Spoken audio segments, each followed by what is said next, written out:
मधुर मधुर संसार लिए।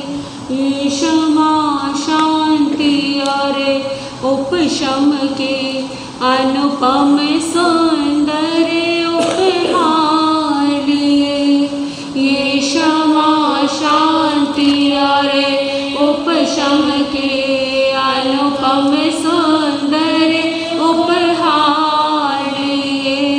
ये पर्व पर्युषण आए हैं एक मधुर मधुर संसार लिए।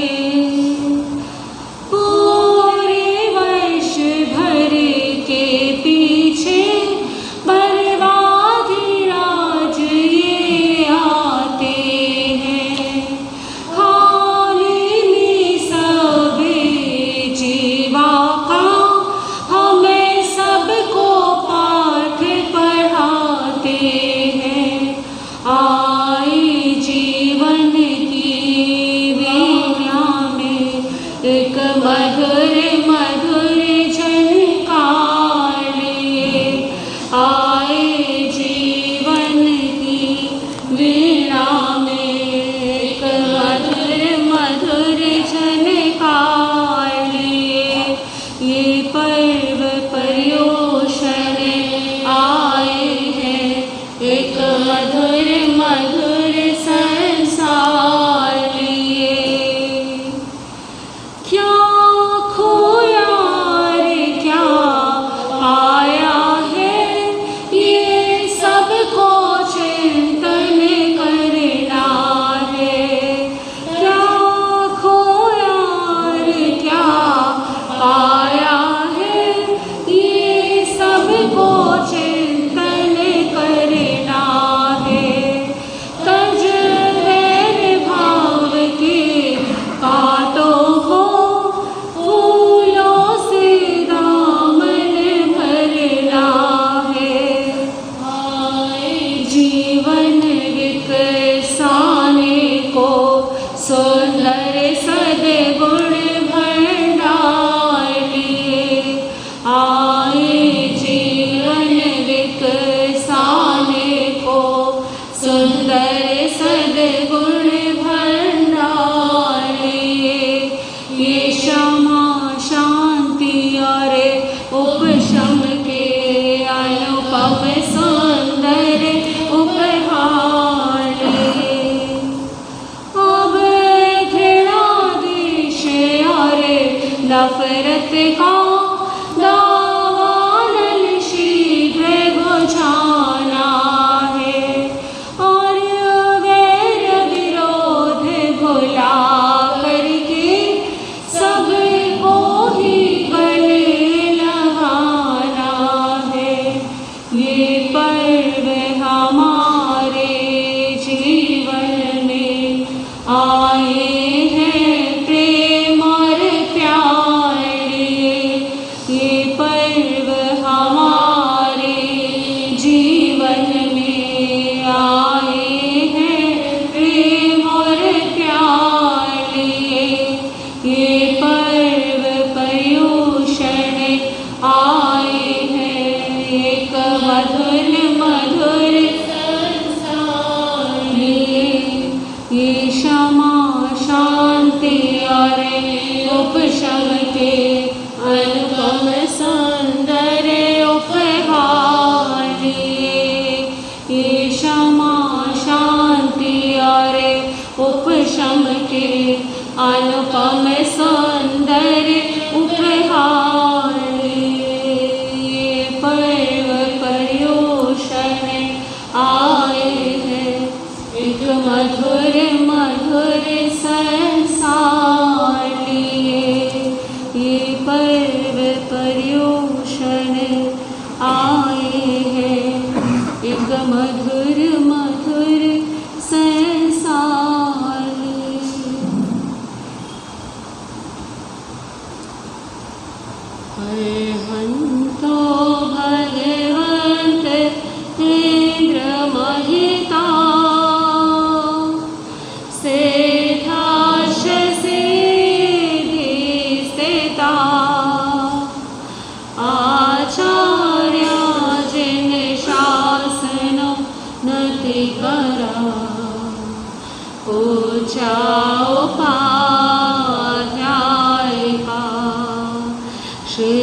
सिद्धांत सुपाठ का मुनिवरा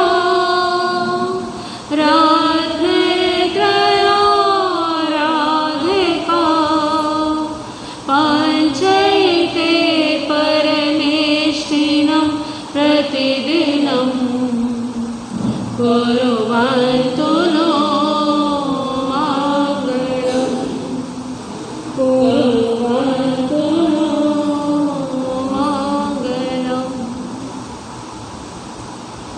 मैं देख सकूं तुमको, मुझे ऐसी नजर दे दो। मैं देख सकूं तुमको, मुझे ऐसी नजर दे दो। आवाज़ में मेरी तुम प्रभु अपना स्वर दे दो। आवाज़ में मेरी तुम प्रभु अपना स्वर दे दो। मैं देख सकूं तुमको, मुझे ऐसी नजर दे दो। सर्वप्रथम अहिंसा एवं करुणा के अवतार शासनीश प्रभु महावीर के पावन चरण कमलों में हृदय की असीम असीम आस्था के साथ परम श्रद्धेय परम वंदनीय ममदाधुराणी उत्तर भारत सिंघनी उप्रवर्ती महासाध्वी श्री पवन कुमारी जी महाराज के चरणों में नमन करना।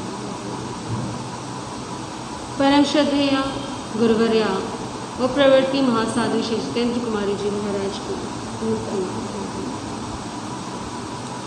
उपस्थित धर्मानुरागी मोक्ष आत्माओं, अनंत पुण्यवाणी के उदय से आप श्रवण कर रहे हैं पर्युषण महापर्व के पावन दिनों में श्री अंकर दशांग सूत्र की वाचना।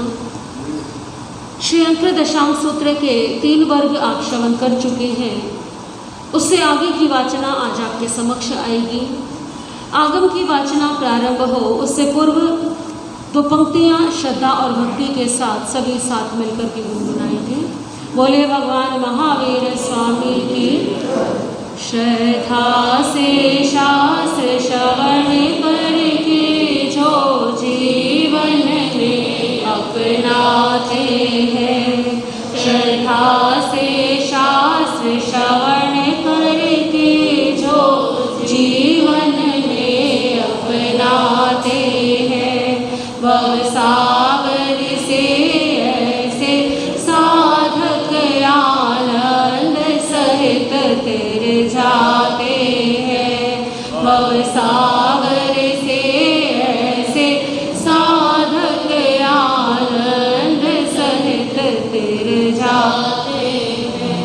ये शास्त्र हमारे मंगलमय भगवंतों की पावन वाणी। ये शास्त्र हमारे मंगलमय भगवंतों की पावन वाणी। किया इसे गणधरों ने गोपित, ये वाणी अनुपम कल्याणी। निर्गंथम पावयणं सचं संशय हम तनिक न लाते हैं। निर्गंथम पावयणं सचं संशय हम तनिक न लाते हैं।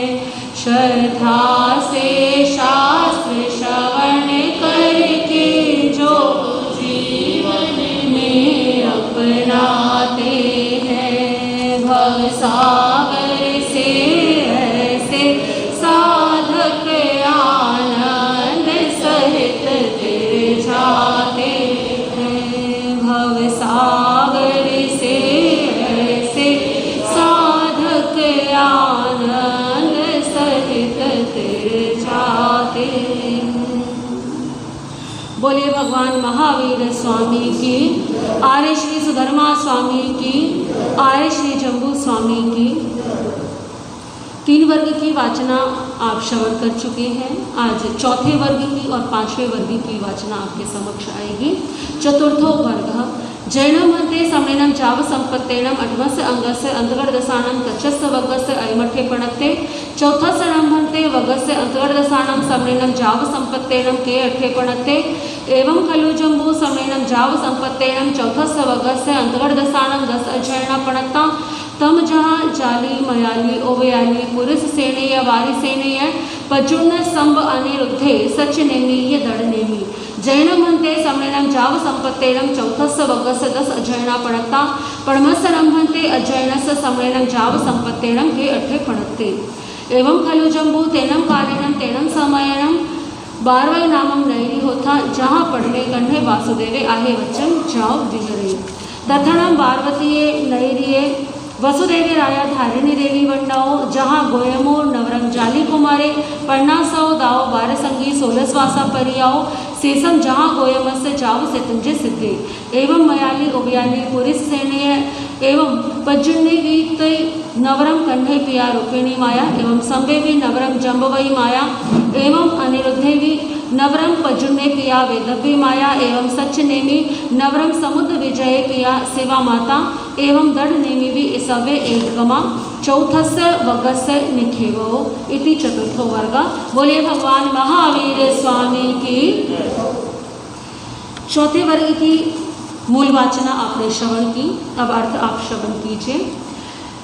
3 वर्ग की वाचना पूर्ण हो जाने के पश्चात में आर्य श्री जम्बू स्वामी ने अपने गुरु आर्य श्री सुधर्मा स्वामी के चरणों में निवेदन किया, हे भगवान शमन भगवान महावीर जो कि मुक्ति में पधार गए हैं, उन्होंने 8वें अंग श्री अंतगढ़ सूत्र के 3रे वर्ग में जो विषय फरमाया है वो मैंने आपके श्रीमुख से श्रवण किया। अब अंतगढ़ सूत्र के 4थे वर्ग में भगवान महावीर ने किस विषय का प्रतिपादन किया है वो कहने की कृपा करें। आर्य श्री सुधर्मा स्वामी कहने लगे, हे जम्बू सुनो, अंतगढ़ सूत्र के 4थे वर्ग में भगवान महावीर ने 10 अध्ययन फरमाए हैं। वे 10 अध्ययन इस प्रकार से हैं: जाली, मयाली, उभयाली, पुरुष सेन, वारी सेन, प्रद्युम्न, शांब, अनिरुद्ध, सत्यनेमी और दृढ़नेमी। ये 10 कुमारों के नाम से 10 अध्ययन हैं। हे प्रभु, प्रथम अध्ययन का क्या अर्थ है? हे जम्बू, उस समय द्वारिका नाम की जो एक परम सुंदर नगरी थी जिसका वर्णन पहले भी अध्ययनों में आ चुका है, वहाँ कृष्ण वासुदेव नाम के राजा राज्य करते थे। उस द्वारिका नगरी में वसुदेव नाम के राजा अपने अधीन के ग्रामों पर आधिपत्य करते हुए निवास करते थे। उनके धारिणी नाम की एक आज्ञाकारिणी रानी थी। एक समय उन्होंने एक अत्यंत शुभ स्वप्न देखा। स्वप्न देखने के 9 मास व्यतीत हो जाने पर धारिणी देवी ने एक पुत्र रत्न को जन्म दिया। पुत्र का नाम रखा गया जाली कुमार। युवा अवस्था आने पर 50 कन्याओं के साथ उनका विवाह हुआ। दहेज में 50 करोड़ सोनइयों की रकम उन्हें प्राप्त हुई। एक समय जीवन का स्वच्छंद समय जब चल रहा था, किसी समय भगवान अरिष्नेमी का द्वारका नगरी में पदार्पण हुआ। जाली कुमार ने भी भगवान का उपदेश श्रवण किया और उनके मन में वैराग्य आ गया। वैराग्य को धारण करके उन्होंने अपने माता पिता और पारिवारिक जनों से आज्ञा लेकर के अरहंत अरिष्नेमी भगवान के चरणों में दीक्षा धारण कर ली। संयम अंगीकार करने के पश्चात 12 अंग शास्त्रों का अध्ययन इन्होंने किया। 16 वर्ष का चारित्र पालन किया। अनेकों प्रकार की तपश्चर्याएं की। अनेकों प्रकार के तपस्या से अपने कर्मों की निर्जरा की। अपने जीवन के अंतिम समय को जानकर के गौतम कुमार की भांति इन्होंने भी संधारा किया व शत्रुंजय पर्वत से निर्वाण पद को प्राप्त किया। बोलिए जाली अणगारी की। इसी प्रकार से मयाली, उबयाली, पुरुष सेन और प्रद्युम्न कुमारों का वर्णन भी समझना चाहिए। अंतर केवल इतना है कि इनके पिता का नाम कृष्ण और माता का नाम रुक्मिणी था। यानी कि जो मयाली, उबयाली, पुरुष सेन, प्रद्युम्न कुमार हैं, ये कृष्ण और रुक्मिणी के पुत्र थे। इसी प्रकार से शांब कुमार ने भी दीक्षा धारण की। शांब कुमार कृष्ण और जाम्बवती के पुत्र थे। अनिरुद्ध कुमार ने भी इसी प्रकार से दीक्षा धारण की। अनिरुद्ध कुमार के माता पिता पिता प्रद्युम्न और माता वैदर्भी थे, यानी अनिरुद्ध कुमार कौन हुए? श्री कृष्ण के पौत्र हुए। सत्यनेमी और दृढ़ नेमी, इन दोनों कुमारों ने भी दीक्षा ग्रहण की। इनके पिता का नाम समुद्र विजय और माता का नाम शिवा देवी था, अर्थात सत्यनेमी और दृढ़ नेमी ये अरहंत अरिष्टनेमी भगवान के भाई थे। इन सभी कुमारों की शिक्षा दीक्षा का क्रम प्राय सर्वत्र एक सा ही था। देखिए कितनी सौभाग्यशाली होगी द्वारिका नगरी, और कितना सौभाग्यशाली था यादव कुल, जिस कुल में स्वयं तीर्थंकर अरहंत अरिष्टनेमी भगवान उत्पन्न हुए। उसके पश्चात अरहंत अरिष्टनेमी भगवान के चरणों में अनेकों राजकुमारों ने राजपाट को, राजसी सुखों को ठुकरा करके संयम अंगीकार किया। कितना सौभाग्यशाली था वो कुल, वो नगरी, कैसा दिव्य वातावरण होगा उस नगरी में। धर्म का वातावरण, अरहंत अरिष्टनेमी भगवान का जब भी पदार्पण होता होगा तभी कोई ना कोई भव्य आत्मा संयम अंगीकार करती ही होगी। ऐसा किसी क्षेत्र का पुण्य होता है जब किसी क्षेत्र से कोई एक आत्मा संयम अंगीकार करती, और द्वारिका नगरी से तो, और ऐसा नहीं कि कोई आम व्यक्ति ही संयम अंगीकार कर रहा है। श्री कृष्ण महाराज के भाई कर रहे हैं, श्री कृष्ण महाराज के पुत्र कर रहे हैं संयम अंगीकार, पौत्र कर रहे हैं। और कृष्ण महाराज ऐसा नहीं कि मोह के बंधनों में जकड़े हुए अपने पारिवारिक जनों को संयम ग्रहण करने से रोकते। श्री कृष्ण महाराज ने कभी किसी को संयम ग्रहण करने से नहीं रोका, किसी के संयम ग्रहण करने में कभी अंतराय नहीं डाली, प्रेम पूर्वक समझाया, संयम की कठिनाइयों को समझाया, परंतु बाधक नहीं बने। ये बहुत बड़ी बात है। किसी परिवार का सौभाग्य होता है कि कोई एक चारित्र आत्मा चरित्र अंगीकार करे, और यहाँ तो कितने कितने श्री कृष्ण के भाई भी हैं संयम अंगीकार करने वालों में से, स्वयं श्री कृष्ण महाराज के पुत्र भी हैं, पौत्र भी हैं। तो द्वारिका नगरी अत्यंत सौभाग्यशाली नगरी है। इन सब कुमारों की शिक्षा दीक्षा आदि का क्रम प्राय सर्वत्र एक सा ही था। प्राचीन काल में आगम लिखे नहीं जाते थे, गुरु मुख से श्रवण किए जाते थे, याद किए जाते थे। इस कारण से जहाँ पर जो वाचना है वो पूर्व की भांति आती थी, वहाँ पर उसको संक्षेप में कर दिया जाता था कि इसका वर्णन पहले की तरह ही समझ लेना चाहिए ताकि अधिक विस्तार ना हो। इस कारण से आपको ऐसा लगेगा कि कोई अध्ययन तो बहुत बड़े हैं और कोई अध्ययन बहुत संक्षिप्त में है। जहाँ कोई विशेष उल्लेख नहीं है वहाँ पर संक्षिप्त में ही वर्णन आया है। इस प्रकार आर्य सुधर्मा स्वामी कहते हैं, हे जम्बू, चौथे वर्ग में इन 10 अध्ययनों का वर्णन किया गया है जो मैंने तुम्हें बताया है। इति चतुर्थो वर्ग। बोले भगवान महावीर स्वामी की। देखिए श्री कृष्ण महाराज अभी राज्य कर रहे हैं, शासन कर रहे हैं, और श्री कृष्ण महाराज के भाई, उनके पुत्र, उनके पौत्र, ये सब क्या ले रहे हैं? संयम अंगीकार कर रहे हैं। युवा अवस्था है अभी, जीवन में सुख समृद्धि के साधनों की भी कोई कमी नहीं है, परंतु युवा अवस्था में ये सब कुछ त्याग करके उन यादव कुमारों ने संयम का मार्ग चुना। कई बार हम अपने मन में धारणा बना लेते हैं कि युवा अवस्था में दोष ही होते हैं और वृद्ध अवस्था में क्या होते हैं, पर यह आवश्यक नहीं। प्रश्न यहाँ पर अवस्था का नहीं है, आयु का नहीं है, प्रश्न यहाँ पर अवस्था के उपयोग का है।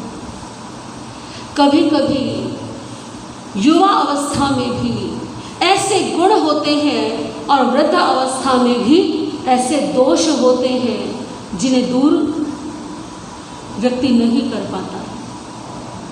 अक्सर किसी युवक को देख करके यही लगेगा, अरे ये तो क्या है, युवा अवस्था में इसका तो काम ही यही है, घूमना फिरना, ऐश करना, मौज मस्ती करना, ना जाने कितने कितने कितने दुर्गुण इसके जीवन में होंगे। और किसी वृद्ध को देख करके क्या लगता है, ये तो क्या है, वृद्ध है। परंतु ज्ञानी जन कहते हैं, आदि पुराण में कहा गया है कि सभी युवक व्यसनी नहीं होते और सभी वृद्ध धर्म आराधक भी नहीं होते। नवम वयो न दोषाय न गुणाय दशांतरम नवोपींद्र जनालाधि दहत्यग्नि जरन्नति। युवा अवस्था में आवश्यक नहीं है कि दोष ही हो और वृद्ध अवस्था में गुण हो, ये भी आवश्यक नहीं। ये आदि पुराण में कहा गया है। नया नया चंद्रमा यानी कि जो अभी उदित हुआ है, युवा अवस्था की तुलना की गई है नए उदय हुए चंद्रमा से। चंद्रमा भले ही आकाश में अभी नया नया उदित हुआ हो, परंतु वो क्या देता है, शीतलता देता है, शांति देता है। और अग्नि पुरानी भी हो तो भी वो क्या करती है, जलाती ही। तो प्रश्न अवस्था का नहीं, उपयोग का है। और युवा अवस्था धर्म करने का सबसे उत्तम समय है। वृद्ध अवस्था जब आती है, धीरे धीरे इंद्रियां शिथिल होने लग जाती हैं। श्रीमद् उत्तराध्ययन सूत्र के 10वें अध्ययन में विस्तार से प्रभु महावीर फरमाते हैं गौतम स्वामी को, हे गौतम, जब वृद्ध अवस्था आती है तो ये जो बाल हैं ये क्या होने लगते हैं, सफ़ेद होने लगते हैं। ये जो दांत हैं ये गिरने लग जाते हैं। ये पाँव जो है वो कांपने लग जाते हैं, हाथ कांपते हैं। धीरे धीरे शरीर क्या होता है, जीर्ण शीर्ण होने लगता है। इंद्रियों का बल क्या होता है, घटने लग जाता है। और जब इंद्रियों का बल घटने लग जाता है तो धर्म आराधना नहीं होती। तो युवा अवस्था में जो जाग जाए उससे उत्तम समय धर्म करने का और कोई नहीं है। और आपने देखा होगा कि जितने भी कुमारों ने दीक्षा ली है वो किस में ली है, अभी युवा अवस्था में ली है। धन्य है ऐसे कुमार जिन्होंने अपने मानव जीवन का सदुपयोग किया, सही समय पर संयम अंगीकार किया और अपने जीवन में जप तप की आराधना करके मुक्ति को प्राप्त किया। 4 वर्गों में अभी तक आपने सुना है पुरुष साधकों का वर्णन। अब 5वें वर्ग की वाचना आपके समक्ष आएगी। तो 5वें वर्ग में स्त्री साधकों का वर्णन है, जिन्होंने स्त्री पर्याय में संयम अंगीकार किया, उत्कृष्ट करनी की, उत्कृष्ट तप आराधन किया और अपनी आत्मा का कल्याण, क्योंकि आत्मा कल्याण के मार्ग में ये शरीर बाधक नहीं है। कोई स्त्री हो या पुरुष हो, यदि संयम अंगीकार करके उत्कृष्ट चारित्र की आराधना करते हैं, संयम की आराधना करते हैं, तो कोई भी जीव मुक्ति को प्राप्त कर सकते हैं।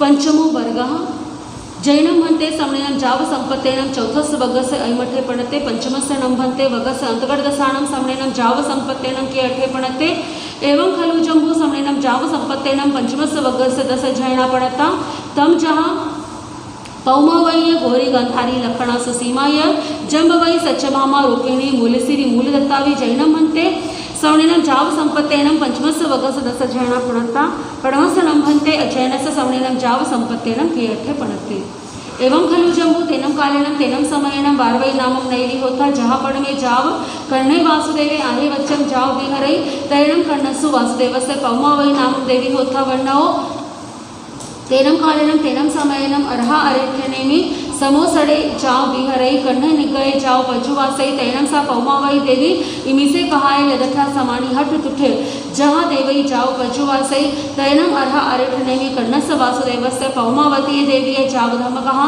परिसा पड़ी गया तैनम कन्हे वासुदेवे अरम अरेठनेमि वंदई नमसी वंदिता नमसिता एवं वयासी इमिसे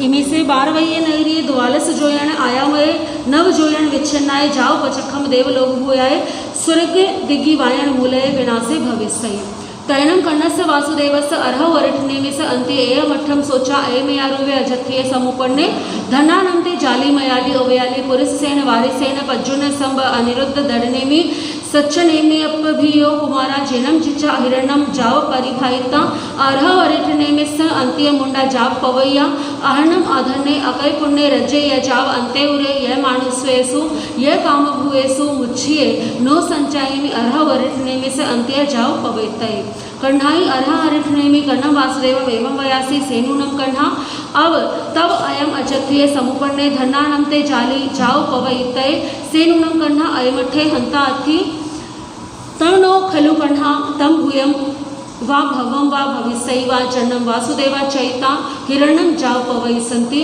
से केणठेणम हन्ते एवं उच्चै न एवं भूयम वा जाव पवै सन्ति कण्हाई अर्ह अरिठनेमि कर्णम वासुदेवम एवं वयासी एवं खलु कण्हा सवेवीयनम वासुदेवा पोह बध्ये नियाण कड़ा से एक ठेणम कण्हा एवं उच्चै न एवं भूयम जाव पवै सन्ति तैनम से कर्णे वासुदेव अरम अरिठनेमि एवं वयासी अहणम भन्ते इहो कालमासे कालम किच्छा कहीं गमिस्सामि कहीं वज्जिस्सामि तैनम अर्ह अरिठनेमि कर्णम वासुदेवम एवं वयासी एवं खलु कण्हा तुमं बारवय्य नैरिये सुरेक दिवायन कोवणिठाय अम्मा प्री निय विणपगुहे रामेण बालदेवेन सद्यं दायण वेयालेम अभिमुहे जोइठन पामुखाणम पंचनहम पंडवाणम पंडुराय पुत्ताणम पासम पंडु महुरम संपत्तिये कोसंभव कानन्ने नगोहवर पायवस्य अहे कुड़वी विलासिला पट्टये पीयवथ पच्छाये शरीरे जरा कुमारेणम तिखेणम कोदंड विपुमुखेणम इसुणा वामे पाए विधय समाने कालमासे कालम किच्चा तच्चाए बालुप भयाए पुड़विये जाव उभिचासी तैनम कर्णे वासुदेव अर्ह अरिठनेमि से अन्त्य मठम सोचा नेसम ओहय जाव जियाए कण्हाई अर्ह अरिठनेमि कर्णम वासुदेवम एवं वयासी मानम तुमम देवानुप्रिया ओहय जाव जियाहि एवं खलु तुमम देवानुप्रिया तच्चाओ पुड़वियो ओजलियाओ अनंतरम उवटेता इहे जम्बू दिवे दिवे भारहे वासे आगमिस्साय उसप्यनीय पुंडेसु जनवयेसु सै द्वारे सै नैरे बार समय अमे नामम अर्ह भविष्यसि तथ तुमम बहुई वासाई केवली पर्यायी पावणिता सिज्जिहिंसी तैनम से कर्णे वासुदेव अर्ह अरिठनेमि से अन्त्य एयमठम सोचा निसम हट तुठे अफोड़े अफोड़ेता वगई वगिता तविलिन छंदई छंदिता सिंहनायम करे करेता अर्हम अरिठनेमि वंदई नमसे वंदिता नमसेता तमेव अभिषेकम अथिरयणम दुर्वई दुर्वहिता जेने वारवई नैरी जेने सैगिहे तेने उवागय अभिय से हथी रयणाओ पच्चोरुवई पच्चोरुवहिता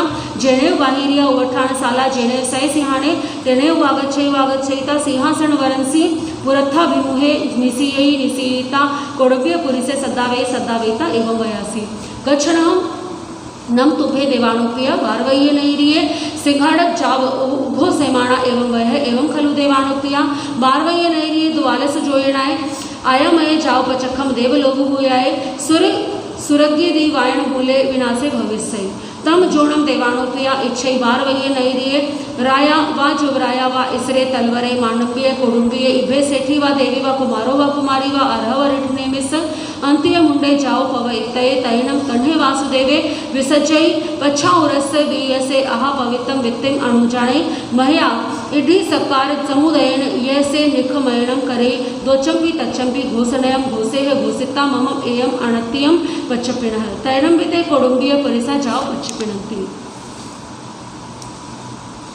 तैणम सा पौमावी देवी अर्ह अरिठनेमि से अन्त्य धमम सोचा निसम हट तुठ जाविहया अर्हम अरिठनेमि वंदे नमसे वंदिता नमसेता एवं वयासी सधामीनम भन्ते निगंथम पावेणम जे से जहेयम तुभे वह जम नवरम देवानुप्रिया कर्णम वासुदेवम आपुच्छामि तैणम अर्हम देवानुप्रियाणम अन्त्य मुंडा जाओ पवयामि आहा स्वयं देवानुप्रिया मां परिबंधन करी तैणम सा पौमावई देवी धम्यम जानपवरम दुरुहै दुरुहैता जेणे वारवई नैरी जेणे सैगिहे तेणे वागच्छे वागच्छेता धम्याओ जानपवराओ पच्चरुहै पच्चरुहैता जेणे कर्णे वासुदेवे तेणे वागच्छे वागच्छेता करेल जाव कट्टु कर्णम एवं वासुदेवम एवं वयासी इच्छामीनम देवानुप्रिया तुभ्येहि मावरणाया समानि अर्हौ अरिठ नेमिस अंत्ये मुंडा जाव पवयामि आह स्वयं देवानुप्रिय तैणम से कर्णे वासुदेवे कोडुंबे परिस तथा सदावेता एवं वयासी क्षिप्पामेव नुभो देवानुप्रिया पौमा वै देवीय महत्थम निखमणाभिषेयम उवठेह उवठेता एवं आनक्तियम पच्चपिण तैणम ते कोडुंबिया जाव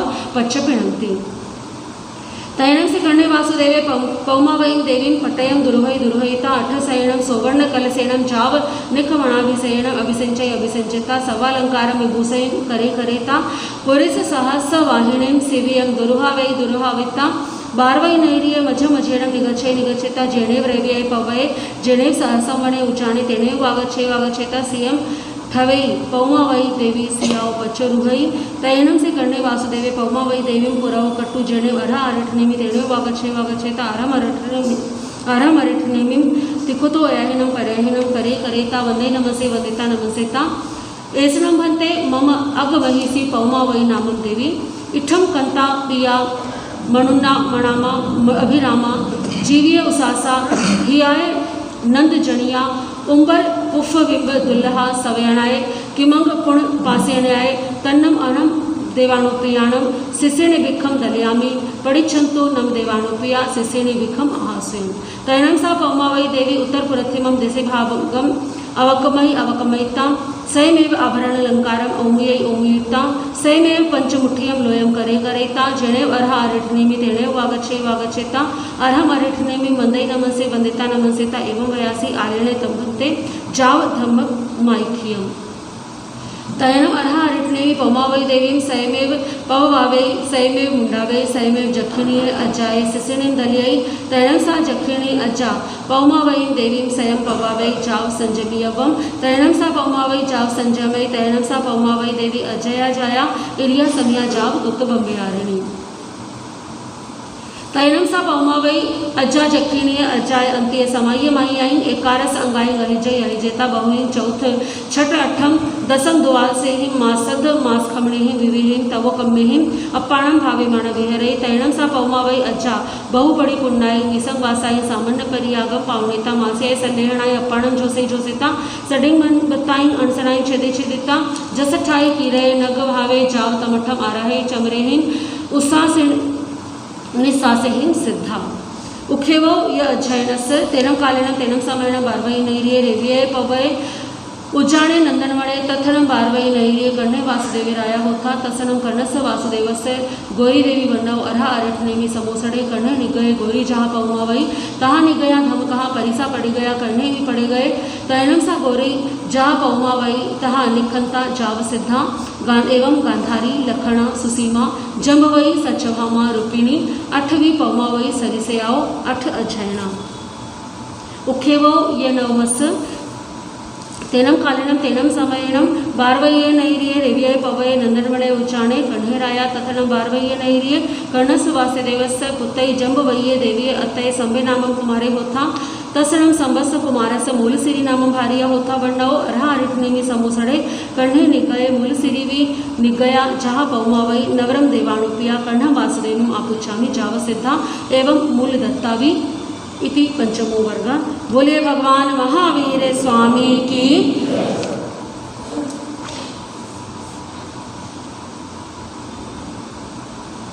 चार वर्ग की वाचना पूर्ण होने पर आर्य जम्बू स्वामी ने पंचम वर्ग की वाचना के लिए अपने गुरु आर्य श्री सुधर्मा स्वामी के चरणों में निवेदन किया। आर्य श्री सुधर्मा स्वामी ने पंचम वर्ग की वाचना प्रारंभ की। हे जम्बू, सिद्धि को प्राप्त गए भगवान महावीर ने पंचम वर्ग के 10 अध्ययन कहे हैं। वे 10 अध्ययन इस प्रकार से हैं: पद्मावती, गौरी, गांधारी, लक्ष्मणा, सुसीमा, जाम्बवती, सत्यभामा, रुक्मिणी, मूलशिरी और मूलदत्ता। आर्य जम्बू ने पूछा, हे भगवान महावीर ने पंचम वर्ग के 10 अध्ययन जो प्रतिपादन किए हैं उनमें से प्रथम अध्ययन का क्या भाव है। आर्य श्री सुधर्मा स्वामी ने फरमाया कि हे जम्बू, उस काल और उस समय में द्वारिका नाम की नगरी थी। द्वारिका नगरी में कृष्ण वासुदेव का राज्य था और कृष्ण वासुदेव के पद्मावती नाम की एक रानी थी जो सुंदर और सुकुमार थी। एक समय अरहंत ऋषि भगवान विचरण करते करते द्वारिका नगरी में पधारे। परिषदा भगवान के दर्शनों के लिए उद्यान में पहुंचने लगी। वासुदेव श्री कृष्ण भी अपने समस्त कार्यों को छोड़ करके अरहंत अरिष्टनेमी भगवान के दर्शनों के लिए गए और भगवान की परिउपासना करने लगे। इधर पद्मावती महारानी को भी भगवान के पदार्पण का शुभ समाचार प्राप्त हुआ। ये सुनकर के वो रोमांचित हो उठी। उनके हृदय में श्रद्धा और भक्ति का आवेग उमड़ आया। उन्होंने अपने सेवकों से कह करके एक उत्तम रथ को तैयार कराया और उत्तम रथ पर आरूढ़ होकर के वे अरहंत अरिष्टनेमी भगवान के सानिध्य में पहुंची। माता देवकी की भांति अरहंत अरिष्टनेमी भगवान के चरणों में जाकर के उन्होंने श्रद्धा और भक्ति भाव से वंदन नमस्कार किया। तत्पश्चात अरहंत अरिष्टनेमी भगवान ने वासुदेव श्री कृष्ण, रानी पद्मावती देवी और विशाल श्रोता परिषद को धर्म कथा सुनाई। धर्म कथा सुनकर के परिषदा नगर में वापस लौट गई। तत्पश्चात जब सब अपने अपने स्थान को वापस लौट आए तो उस समय श्री कृष्ण वासुदेव ने अरहंत अरिष्टनेमी भगवान को वंदन नमस्कार किया। श्री कृष्ण वासुदेव के मन में कुछ प्रश्न उमड़ रहे थे जिनका समाधान केवल और केवल श्री अरिष्टनेमी भगवान ही कर सकते थे। श्री कृष्ण वासुदेव ने प्रश्न किया, हे प्रभु, ये द्वारिका नगरी शाश्वत है या अशाश्वत है? यानी ये सदा रहेगी या नष्ट हो जाएगी? हे प्रभु, मेरे मन में ये प्रश्न बार बार आता है। अरहंत अरिष्टनेमी भगवान ने उत्तर दिया, कृष्ण, तुम्हारी ये द्वारिका नगरी क्या है? अशाश्वत है, नष्ट होने वाली है। वैसे तो इस संसार में जो भी वस्तु पुद्गल से निर्मित है, एक ना एक दिन उसको नष्ट, परंतु एक समय सीमा होती है। हर वस्तु के नष्ट होने का एक समय होता है, कारण होता है। श्री कृष्ण वासुदेव के मन में जिज्ञासा ये है कि कहीं ऐसा तो नहीं कि द्वारिका नगरी के नष्ट होने का समय क्या हो? क्यों आया ये प्रश्न? देखिए, द्वारिका नगरी पुण्यशालिनी नगरी, अधिक समय नहीं हुआ निर्माण हुए, क्योंकि निर्माण भी कब हुआ है? कृष्ण महाराज के समय में ही हुआ है। निर्माण किसने किया है? कुबेर देव ने किया। अब प्रश्न यहाँ पर ये आता है कि कृष्ण वासुदेव के मन में ये प्रश्न आया कैसे कि मेरी द्वारिका नगरी नष्ट होने वाली है। देखिए, जिस नगर में गज सुकुमार, जो कि श्री कृष्ण के भाई भी हैं और एक पर क्या थे, महाव्रतधारी साधु भी थे, अरहंत अरिष्टनेमी भगवान के शिष्य श्री कृष्ण वासुदेव के होते हुए, श्री कृष्ण वासुदेव के राजा होते हुए किसी नगर में, उनके नगर में एक संत के साथ में ऐसी दुर्घटना हुई। गज सुकुमार अनगार ने महान समता को धारण किया, परंतु जो कुछ हुआ वो द्वारिका के हित में। किसी क्षेत्र का अपुण्य होता है, अशुभ कर्म का उदय होता है जब किसी संत का अपमान किसी क्षेत्र में, किसी क्षेत्र से यदि संत प्रसन्न होकर के आशीर्वचन देते हुए जाए तो वो उस क्षेत्र का क्या है? आपको स्मरण होगा, देवकी महारानी ने मन में जो चिंता आई थी देवकी महारानी के कि क्या द्वारिका नगरी में अब साधु साध्वियों को आहार, यानी कि देवकी महारानी के मन में क्या प्रश्न था, कहीं ऐसा तो नहीं कि हमारा पुण्य क्या हो रहा हो, क्षीण हो रहा हो। तो श्री कृष्ण वासुदेव के मन में चिंतन आया, अभी तो मैं यहाँ राजा हूँ, मैं 3 खंड का अधिपति हूँ, मेरे होते हुए एक संत के साथ में ऐसा घटित हो गया, अवश्य मेरा पुण्य क्या होने लगा है? क्षीण होने लगा है। नगर का पुण्य क्या होने लगा है? क्षीण होने लगा है। और जिस नगर का, जिस व्यक्ति का या जिस परिवार का पुण्य क्षीण होने लग जाए तो ऐसी घटनाएं क्या होती हैं?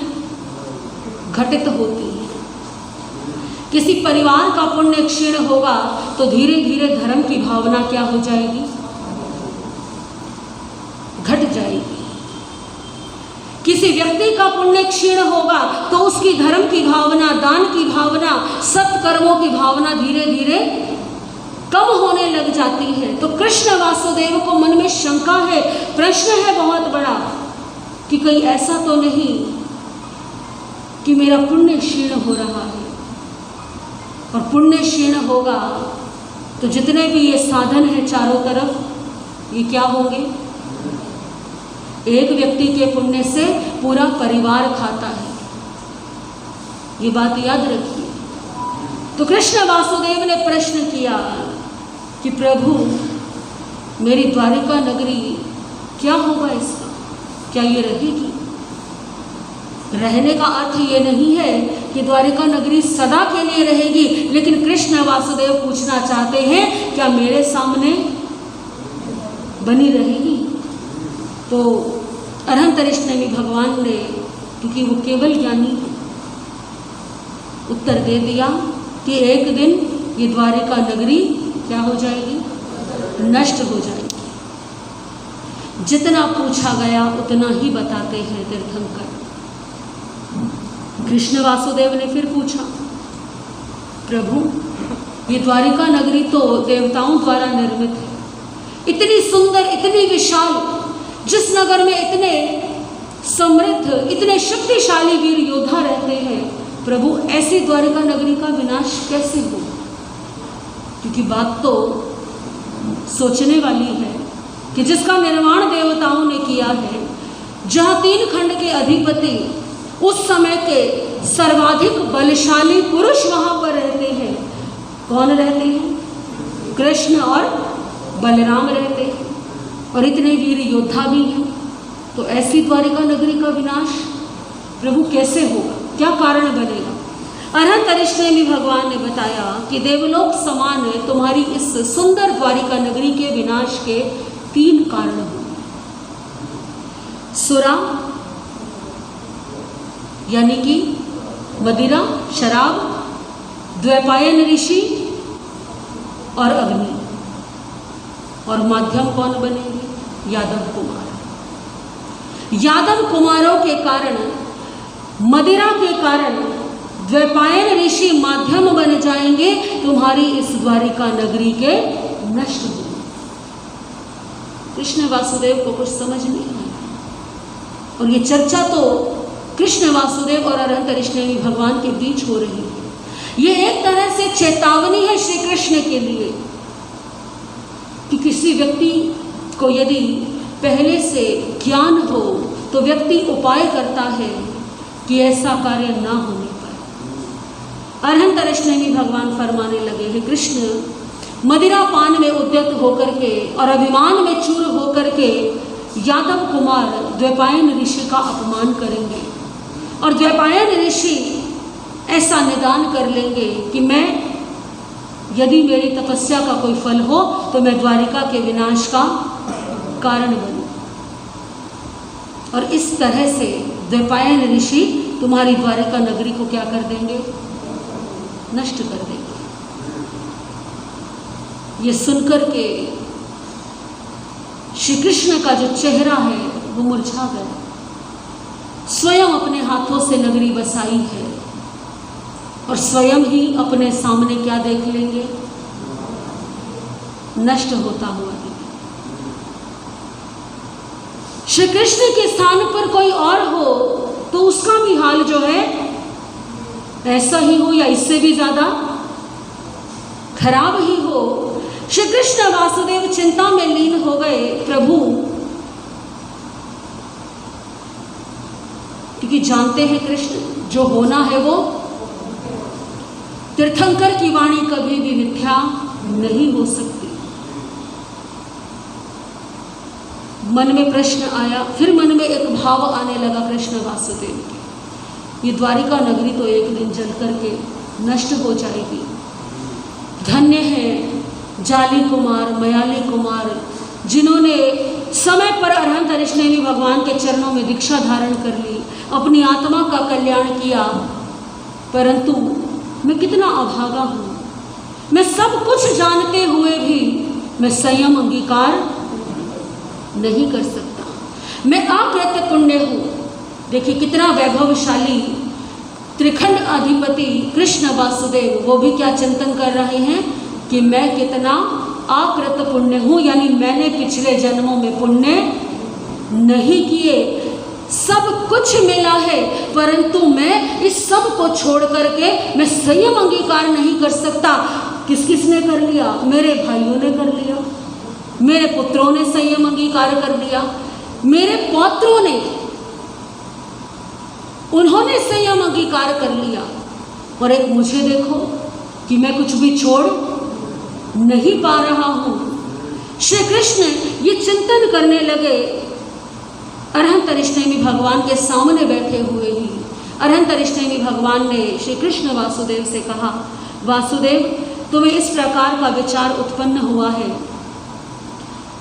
कि धन्य है जाली मयाली इत्यादि कुमार, जिन्होंने संयम अंगीकार करके अपने जीवन का उद्धार कर लिया, परंतु मैं अभागा हूँ, मैंने पुण्य नहीं किए। तो कृष्ण तुम ये राजपाट को ठुकरा नहीं सकते, इसे त्याग नहीं सकते, इसमें तुम्हारा दोष नहीं। जितने भी वासुदेव होते हैं वो क्या होते हैं? वो निदान करके आते हैं। ना तो भूतकाल में कभी ऐसा हुआ, न वर्तमान में ऐसा है और न भविष्य में कभी ऐसा होगा कि कोई भी वासुदेव संयम अंगीकार करे, क्योंकि वासुदेव का पद केवल और केवल निदान से ही मिल सकता है। निदान क्या होता है? आपने अनेकों बार ये शब्द सुना होगा। निदान कहते हैं कि अपनी तपस्या के बदले में, अपनी धर्म आराधना के बदले में संकल्प कर लेना कि यदि मेरी तपस्या का फल हो तो मुझे अमुक वस्तु, अमुक पद या अमुक लाभ की प्राप्ति हो। इसे सीधे सीधे शब्दों में कहें तो अपनी तपस्या को बेच देना, सौदा कर लेना। जैसे कि आप दुकान पर जाते हैं, आपको कोई सामान चाहिए, आपने क्या किया?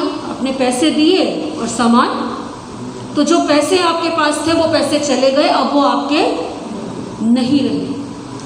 उसी प्रकार से किसी साधक ने अपने जीवन में उत्कृष्ट तप किया, कोई बड़ा तप किया, छोटे मोटे तप की बात नहीं है यहाँ पर।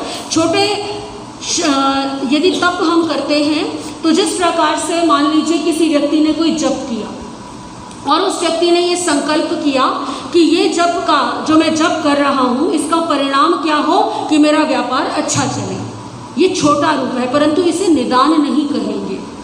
ये तपस्या को बेचने का एक छोटा क्या है? रूप है। किसी ने आइंबिल की तपस्या की, किसी ने अठाई की, लेकिन उसके पीछे आत्मकल्याण की भावना नहीं है। भावना क्या है? अपना कोई स्वार्थ या अपना कोई कार्य है। तो उस कार्य के बदले हमने तपस्या की, तो आप बताइए कि उसके बदले में आपको क्या मिलेगा? जो आपने मांगा है वही मिलेगा। अब कोई व्यक्ति बार बार जाप करे, 1.25 लाख जप कर लिया, अनेकों अठाइयाँ कर ली, और उसके मन में संकल्प क्या है? मेरा परिवार सुखी रहे, मेरा घर जो है वो बढ़िया रहे, मेरा व्यापार बढ़िया रहे, मेरे घर में धन धान्य क्या रहे? भरा रहे। और उसने अनेकों अठाइयाँ तपस्या वगैरह की। अब उसने जो है अपने मन में सोचना शुरू कर दिया कि मैंने तो अपने जीवन में बहुत कर्म क्या कर लिए, मैंने तो बहुत धर्म किया है। तो वो धर्म की श्रेणी में नहीं आएगा, क्योंकि उसके बदले हमने पहले ही कामना। कौन सा धर्म जो है धर्म की श्रेणी में आएगा? जिसके पीछे कोई भाव, जिसके पीछे कोई कामना नहीं है। ना सम्मान की कामना है, ना पद की कामना है, ना धन की कामना है। सामायिक करनी है क्योंकि मेरी अंतर आत्मा कहती है कि मुझे सामायिक करनी है। मैंने स्वाध्याय किया, मैंने तपस्या की क्योंकि मुझे अपने कर्मों की निर्जरा करनी है। अब इसका बड़ा रूप निदान है। जैसे कि जीवन भर की जो तपस्या इकट्ठी हुई है, जीवन भर की, ऐसा नहीं कि किसी ने तपस्या तो कुछ की नहीं, 1-2 अठाई कर ली और वो कहे कि मैं तो निदान करता हूँ कि मेरे इस तपस्या का फल हो तो मुझे ये मिले। ऐसा नहीं कि मांगने से मिल जाएगा। जो मांग रहे हैं उतना तप भी व्यक्ति का होना चाहिए। तो निदान जो है वो एक पारिभाषिक शब्द है। तपस्या को बेच देना, अपनी तपस्या को जो है गंवा देना, जिस तप से अनंत अनंत जन्मों के कर्मों की निर्जरा हो जाती है, उस तप को हमने कोई छोटे से लाभ के लिए बेच दिया। आगमकार कहते हैं कि निदान करने का जो अर्थ होता है ऐसा है कि जैसे आपने हाथी का तो मूल्य चुका दिया और कौड़ियाँ आपने खरीद ली। तो जीवन में कभी भी निदान नहीं करना। निदान कल्याण में बाधक है।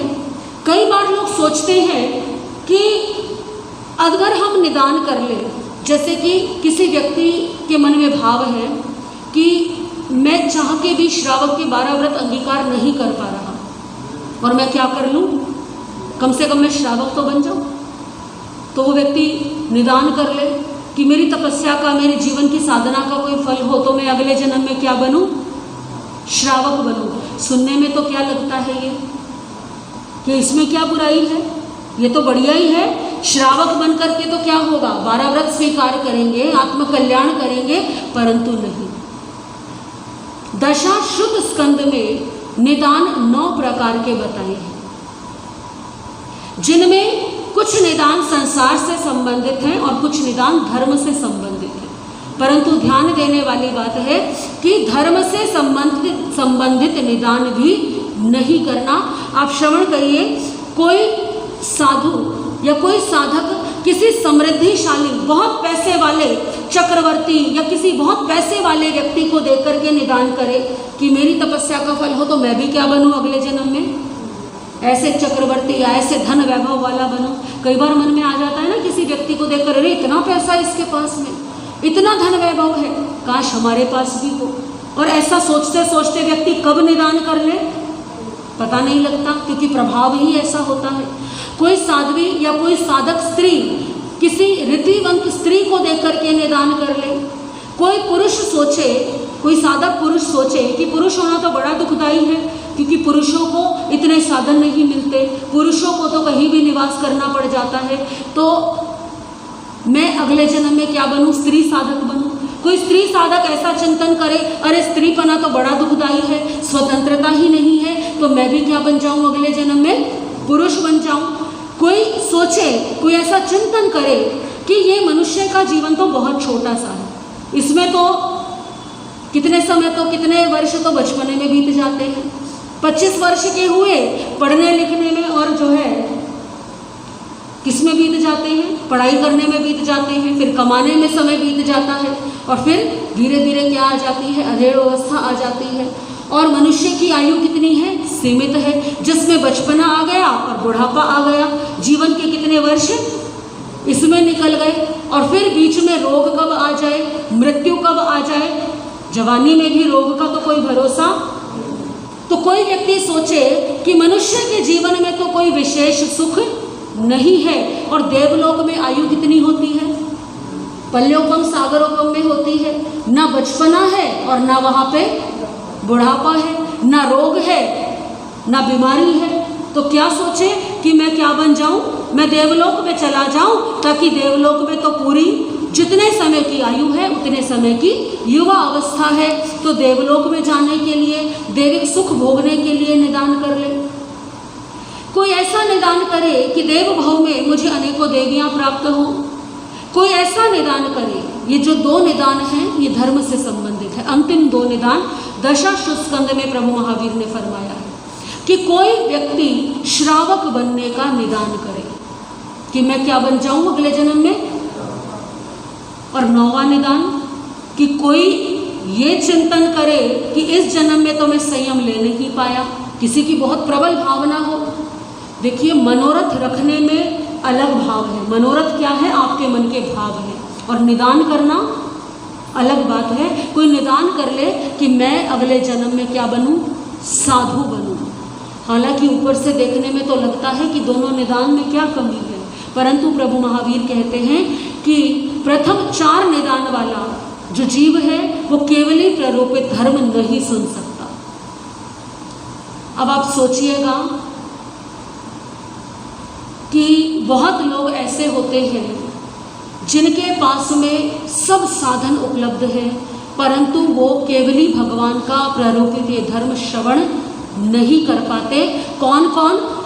कोई चक्रवर्ती या समृद्धिशाली पुरुष होने का निदान करे, समृद्धिशाली स्त्री या चक्रवर्ती की पटरानी होने का निदान करे, पुरुष बनने का निदान करे या स्त्री बनने का निदान यदि कोई करता है तो वो केवल ही प्ररोपित धर्म को श्रवण नहीं कर सकता।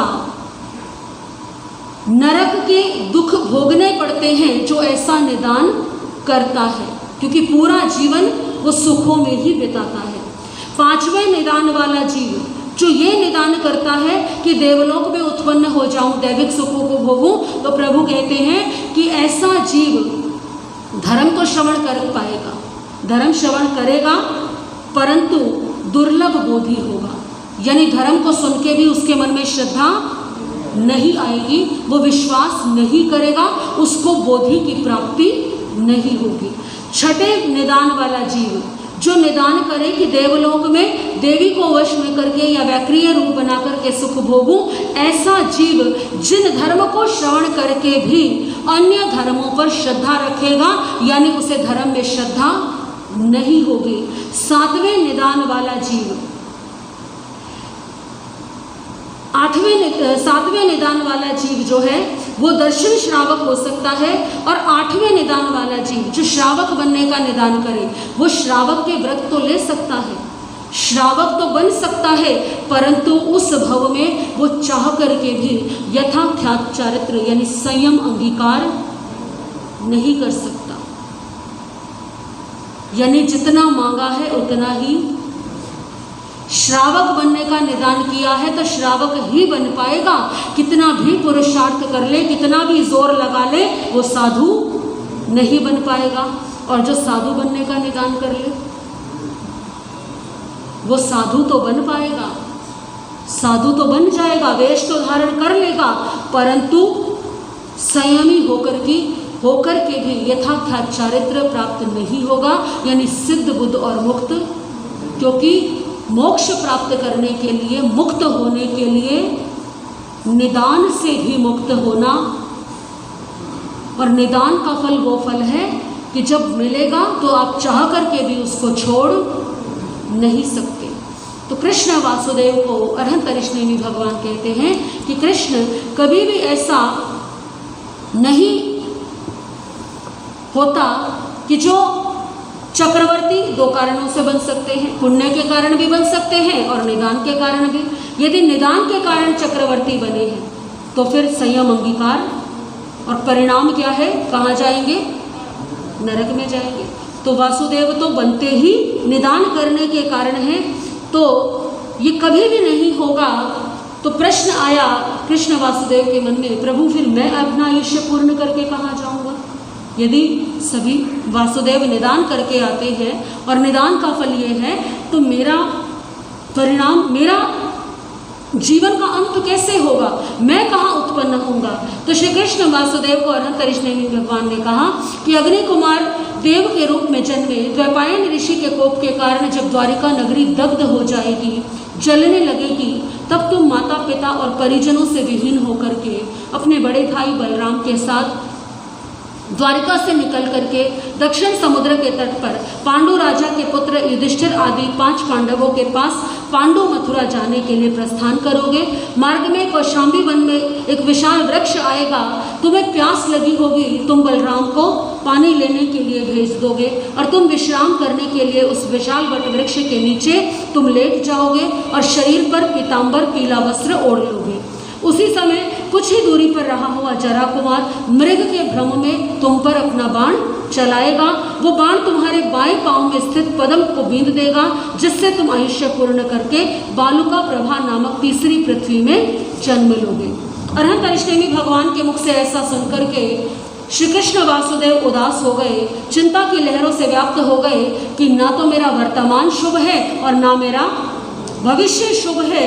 तो श्री कृष्ण वासुदेव को अरहंत ऋषि भगवान कहने लगे, देवानुप्रिय तुम निराश मत हो, आर्त ध्यान को त्याग दो, क्योंकि तुम तीसरी पृथ्वी से निकल करके आने वाले समय में आगामी उत्सर्पिणी काल में इसी भरत क्षेत्र के अंदर पुंड्र जनपद नगर के शतद्वार नामक नगर में अमम नाम के 12वें तीर्थंकर बनोगे। वहां पर मेरी ही भांति तीर्थंकर पद को प्राप्त करके बहुत वर्षों तक केवली पर्याय का पालन करके तुम सिद्ध हो जाओगे।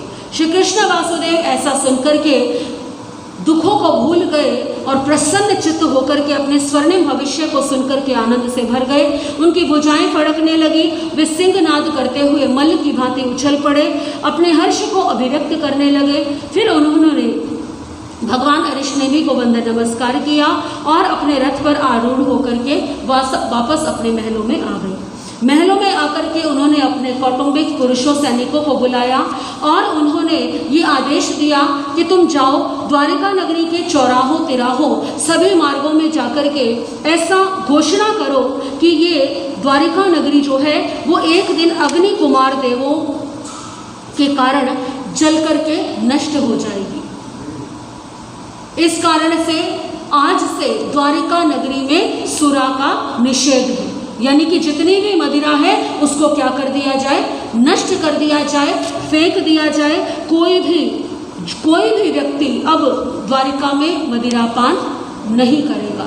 दूसरी ओर जो भी इस द्वारिका नगरी में बाल हो, कुमार हो, युवा हो, वृद्ध हो, जो भी संयम अंगीकार करना चाहे, क्योंकि द्वारिका नगरी तो एक दिन क्या हो जाएगी, तो जो भी अपने जीवन का कल्याण करना चाहे, जो भगवान अरिष्णेमी के चरणों में संयम अंगीकार करना चाहे, उन्हें स्वयं कृष्ण महाराज की ओर से आज्ञा है। वो अपने परिवारों की चिंता ना करें, क्योंकि उनके पीछे रहे हुए परिवारों का पालन पोषण मैं स्वयं करूंगा।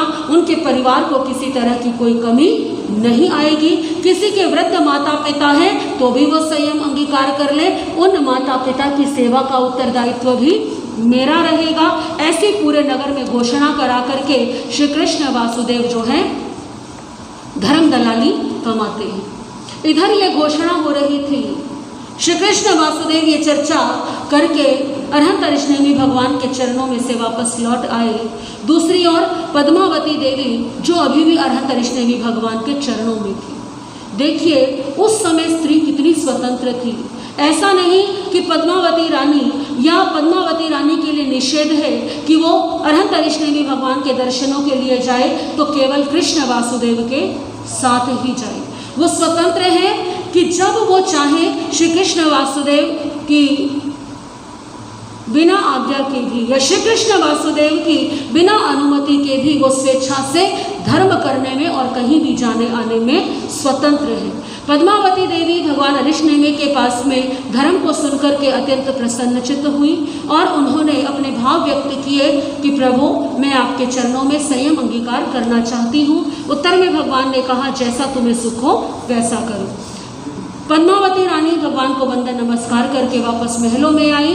श्री कृष्ण वासुदेव जहाँ पर थे वहाँ पर पहुँची, दोनों हाथ जोड़ करके कृष्ण वासुदेव का अभिवादन किया, प्रणाम किया और निवेदन किया आपकी आज्ञा होने पर अरहंत ऋषि भगवान के चरणों में मैं दीक्षित होना चाहती हूँ। अभी तो कृष्ण वासुदेव ने घोषणा कराई है और आकर के अपनी ही पटरानी ने क्या कह दिया।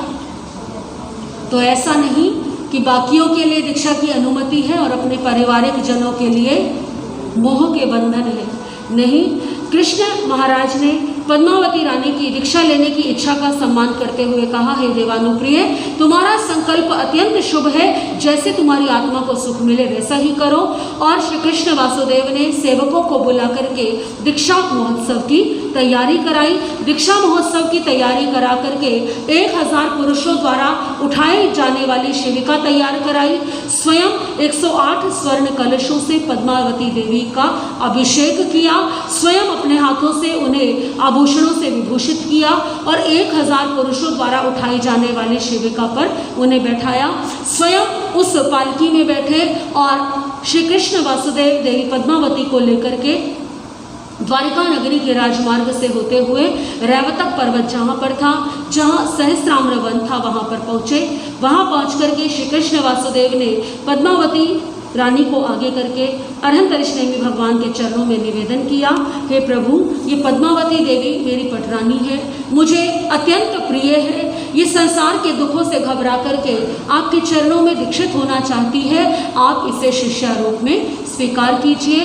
तत्पश्चात वे पद्मावती ईशान कोण में जाकर के अपने वस्त्र आभूषणों को उतार दिया, पंचमुष्टि लोच किया, साध्वी वेश को धारण किया, भगवान अरिष्टनेमी के समीप आकर के वंदन नमस्कार करके बोली, हे प्रभु, ये संसार जरा जन्म और मृत्यु की विकराल ज्वालाओं में जल रहा है, इन ज्वालाओं से आत्मार्थ रक्षा के लिए मैं दीक्षित होना चाहती हूँ, मुझे संयम प्रदान करने की कृपा करें। अरहंतरिश्नेमी भगवान ने उन्हें संयम प्रदान किया और उस समय जो प्रधान साध्वी थी, साध्वी प्रमुखा यक्षिणी आर्या को शिष्या रूप में प्रदान किया। यक्षिणी आर्या जी देवी पद्मावती को प्रवर्जित करती हैं, संयम में सावधान रहने की आज्ञा देती हैं और अपनी गुरुनी की शिक्षा के अनुरूप अब पद्मावती आर्या जी संयम का पालन करने लगी। 5 समिति 3 गुप्ती से युक्त वे ब्रह्मचारिणी हुई। पद्मावती आर्या ने अपनी गुरुनी यक्षिणी आर्या जी से सामायिक से लेकर के 11 अंगों तक का अध्ययन किया, साथ ही उपवास, बेला, तेला, चोला, पचोला, अर्धमास, मासखमण आदि अनेकों तपस्याएं की। 20 वर्ष तक चारित्र का पालन किया। अंत में 1 मास की संलेखना के द्वारा सर्व कर्मों का अंत करके जिस अर्थ के लिए संयम लिया था उसे सिद्ध करके अंतिम श्वासोच्छ्वास के साथ केवल ज्ञान, केवल दर्शन को प्राप्त करके वो सिद्ध हो गई। बोलिए महातपस्विनी पद्मावती आर्या जी की। आर्य श्री सुधर्मा स्वामी ने निवेदन किया, प्रभु, पंचम वर्ग के द्वितीय अध्ययन में प्रभु ने क्या भाव फरमाया है वो मुझे बताने की कृपा करें। श्री सुधर्मा स्वामी ने वाचना प्रारंभ की है, जम्बू, पंचम वर्ग के दूसरे अध्ययन में उस काल उस समय में द्वारिका नगरी का वर्णन है। श्री कृष्ण वासुदेव की गौरी नाम की रानी थी। अरहंतरिश्नेमी भगवान के चरणों में गौरी नाम की जो रानी थी उनको वैराग्य हुआ और पद्मावती आर्या की भांति ही उन्होंने संयम अंगीकार किया और अंतिम समय में श्वासोच्छ्वास में केवल्य को साध करके सिद्ध पद को प्राप्त किया। इसी प्रकार गांधारी देवी, लक्ष्मणा देवी, सुसीमा देवी, जाम्बवती, सत्यभामा और रुक्मिणी ने भी भगवान के प्रवचन से प्रतिबोध पा करके और श्री कृष्ण वासुदेव से आज्ञा प्राप्त करके संयम अंगीकार किया। पद्मिनी से रुक्मिणी पर्यंत ये 8 देवियां श्री कृष्ण वासुदेव की पटरानियां थी। इन 8 रानियों के ये 8 अध्ययन हुए। 9वें अध्ययन में वर्णन आता है, उस काल उस समय में कृष्ण वासुदेव का राज्य द्वारिका नगरी पर था और उस कृष्ण वासुदेव की द्वारिका नगरी में श्री कृष्ण के पुत्र और जाम्बवती के पुत्र शाम्ब नाम के कुमार थे। शाम्ब कुमार जिन्होंने पहले ही संयम अंगीकार कर लिया। शाम्ब की पत्नी का नाम मूलश्री था।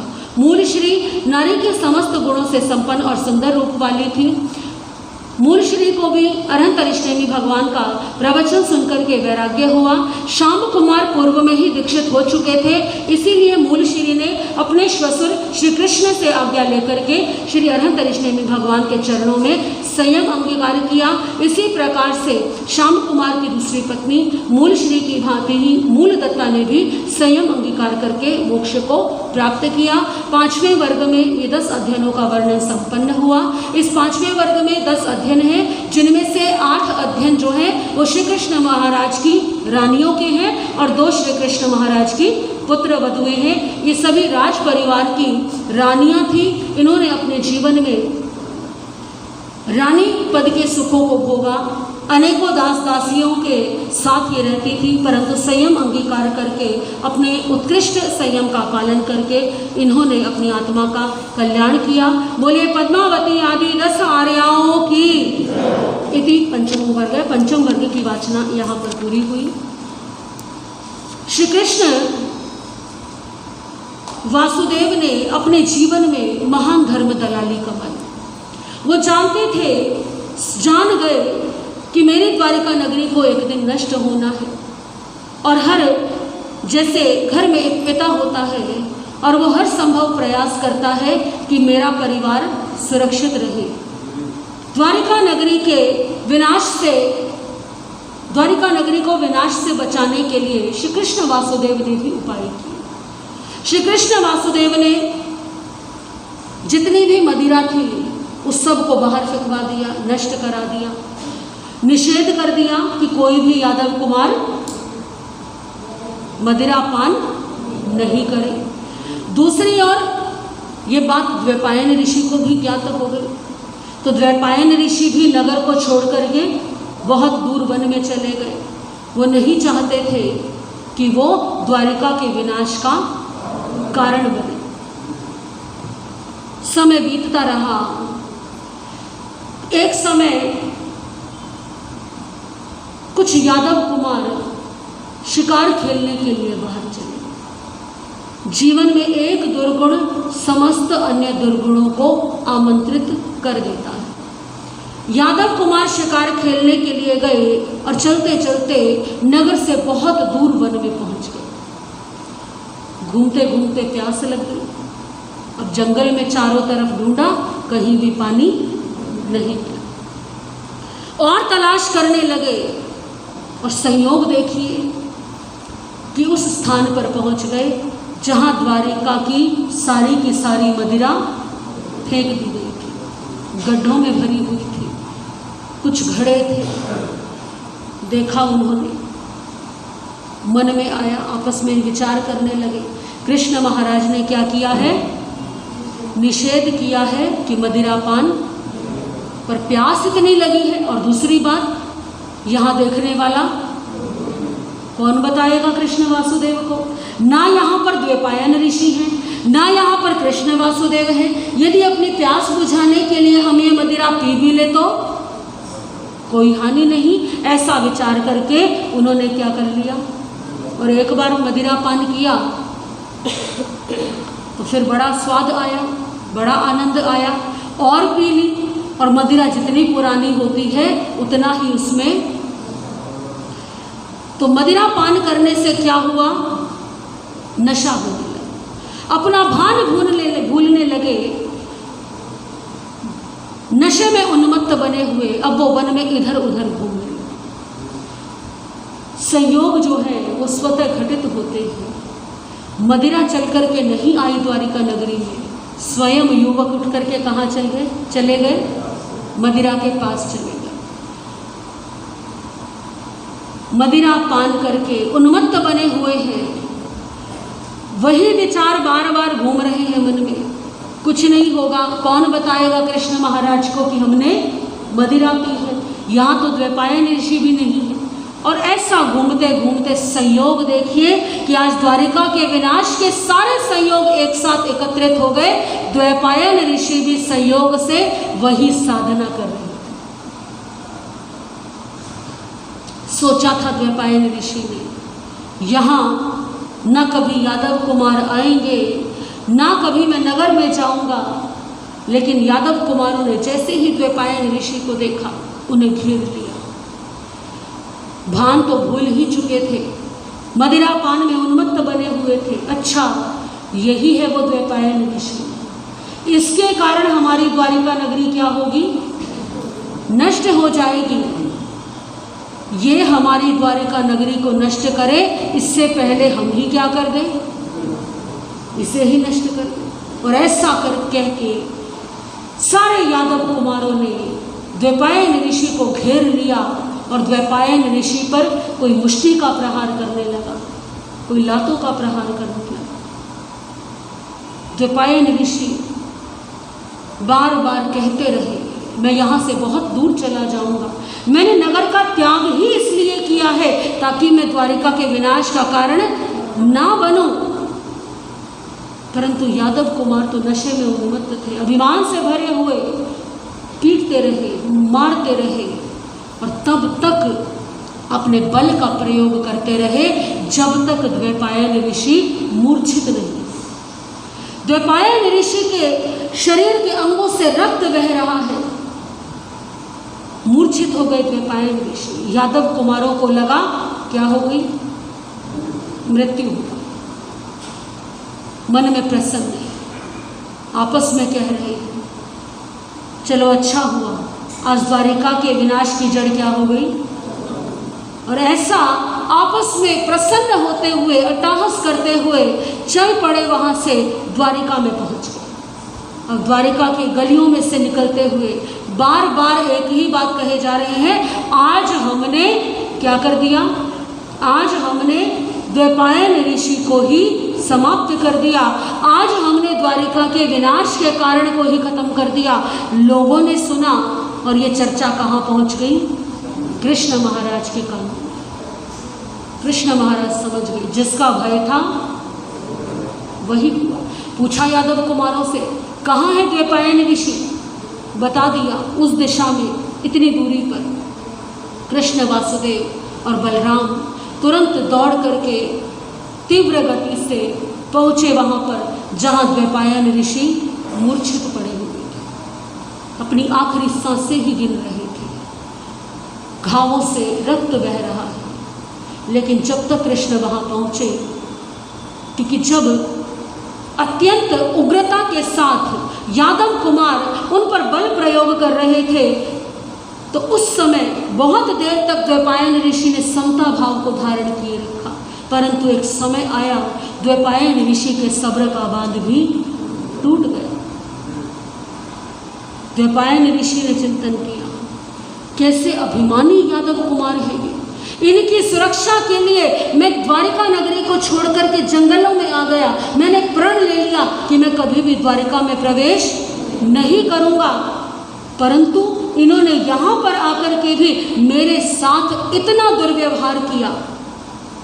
अब मैं इनको संकल्प कर लिया कि मेरे जीवन भर की साधना का, तपस्या का कोई फल हो तो इस द्वारिका के विनाश का कारण मैं बनूं। जब तक कृष्ण और बलराम आए तब तक वो निदान कर चुके थे। श्री कृष्ण महाराज ने बहुत अनुनय विनय की, क्षमा मांगी।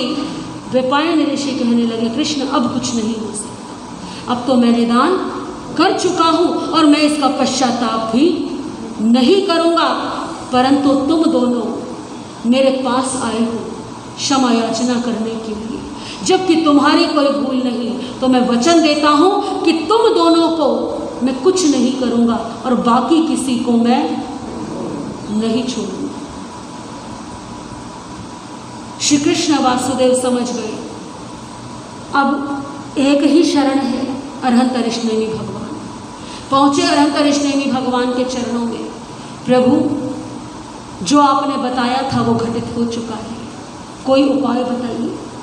अरहंत ऋषनेमी भगवान ने कहा कि धर्म हम हर अशरण की शरण है। द्वारिका नगरी में आइंबिल की तपस्या प्रारंभ कराओ। जब तक द्वारिका में आइंबिल होता रहेगा तब तक द्वारिका नगरी सुरक्षित रहेगी।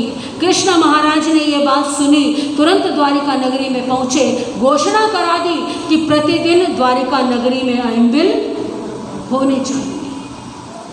बारी लगा दी गई। कहते हैं द्वैपायन ऋषि ने अपना आयुष्य पूर्ण करके अग्नि कुमार देवों में जन्म लिया। द्वैपायन ऋषि को अपना पूर्व भव याद आया। अग्नि कुमार देव बन करके वो द्वारिका नगरी के ऊपर आए, अपने शक्तियों का प्रयोग किया, परंतु आइंबिल के प्रभाव से उनका जोर नहीं चला। द्वारिका नगरी को कुछ नहीं हुआ, वो वापस लौट गए। कहते हैं कि 12 वर्ष तक निरंतर ये क्रम चलता रहा। प्रतिदिन आइंबिल होता रहा और प्रतिदिन अग्नि कुमार देव वो द्वैपायन ऋषि द्वारिका नगरी के ऊपर आते, अपनी शक्ति का प्रयोग करते और निष्फल होकर के वापस लौट जाते।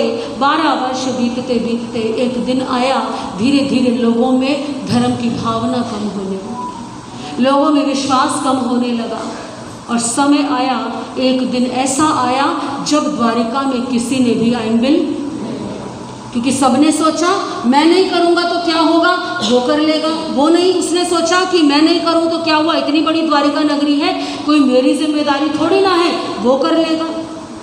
और ऐसा सोचते सोचते धीरे धीरे आइंबिल कम होने लगे और एक दिन एक भी आइंबिल, देखिए एक आइंबिल का प्रभाव कितना है। और यही कारण है कि संत साध्वी जी आइंबिल की प्रेरणा देते हैं कि क्षेत्र में प्रतिदिन एक आइंबिल होना चाहिए, परंतु आज लोगों की रुचि घट रही है आइंबिल से। आइनबिल का प्रभाव इतना है, कोई भी कष्ट हो, कोई भी बाधा हो, जिस परिवार में आइनबिल की तपस्या होती है, कोई कष्ट बाधा उस परिवार में रह नहीं सकती। द्वारिका नगरी बची रही आइनबिल की तपस्या के प्रभाव से। एक दिन आया, किसी ने तपस्या नहीं की और उस दिन द्वैपायन ऋषि का जोर चल गया। द्वैपायन ऋषि ने द्वारिका के चारों तरफ एक हवा चलाई, एक चक्रवात चलाया। जितने भी तिनके, सूखी घास, जितने भी सूखे पत्ते, सूखी लकड़ियां, सबको एकत्रित किया। द्वारिका के ऊपर बादल सा बन गया उन सूखी लकड़ियों और तिनकों का, और उसमें क्या कर दिया, उसमें अग्नि प्रज्वलित कर दी द्वैपायन ऋषि ने, और उस अग्नि की वर्षा द्वारिका नगरी पर होने लगी। समझ गए कृष्ण वासुदेव कि अब कुछ भी बचाया नहीं जा सकता। कृष्ण और बलराम ने अपनी शक्ति का प्रयोग करके द्वारिका को बचाने का अंत तक प्रयास किया। कृष्ण और बलराम समुद्र में, क्योंकि द्वारिका किसके किनारे बसी है, तो समुद्र के किनारे गए, समुद्र में गए, अपनी भुजाओं से समुद्र की लहरों में ज्वार उठाया और उस पानी को कहाँ डाला, द्वारिका पर डाला। परंतु वो अग्नि कोई साधारण अग्नि नहीं थी, उस पानी ने तेल का काम किया। आग और ज्यादा भड़क गई। कृष्ण और बलराम नगर में वापस आए, दौड़ रहे हैं। कृष्ण और बलराम ने चिंतन किया, और कोई नहीं, कम से कम माता पिता को तो बचा ही ले। कृष्ण और बलराम दौड़ते हुए गए अश्वशाला में। रथ लिया, देखा तो अश्व भी सारे क्या हो चुके थे, कुछ जल चुके, कुछ इधर उधर भाग गए। अश्व की जगह स्वयं उस रथ को खींचने लगे। माता पिता को बैठा लिया उस रथ में और स्वयं रथ को लेकर के निकलने लगे बाहर। परंतु द्वैपायन ऋषि ने तो कहा ही था, जो लोग नगर से बाहर भागने का भी प्रयास कर रहे थे, उनको भी पकड़ करके द्वैपायन ऋषि ने भीतर डाल दिया। किसी को नगर से बाहर निकलने नहीं दिया। श्री कृष्ण भी जब निकलने लगे बाहर, आधा रथ बाहर था और आधा भीतर था। यानी कृष्ण और बलराम आगे के भाग में बाहर की तरफ निकले ही थे कि जो नगर का मुख्य द्वार था वो भी जलता हुआ रथ पर गिर गया। और कृष्ण बलराम नगर के बाहर खड़े हुए अपनी नगरी को जलता हुआ। ये है समय। 3 खंड के अधिपति ने कभी सोचा नहीं था कि ये दिन भी आएगा। सोचने लगे अब क्या करें, कहाँ जाए। बलराम ने सुझाव दिया, चलो जो होना था वो हो गया, पांडवों के पास चलते हैं, पांडु मथुरा की ओर चलते हैं। इच्छा तो नहीं थी, परंतु भाई की बात का सम्मान करते हुए चल पड़े।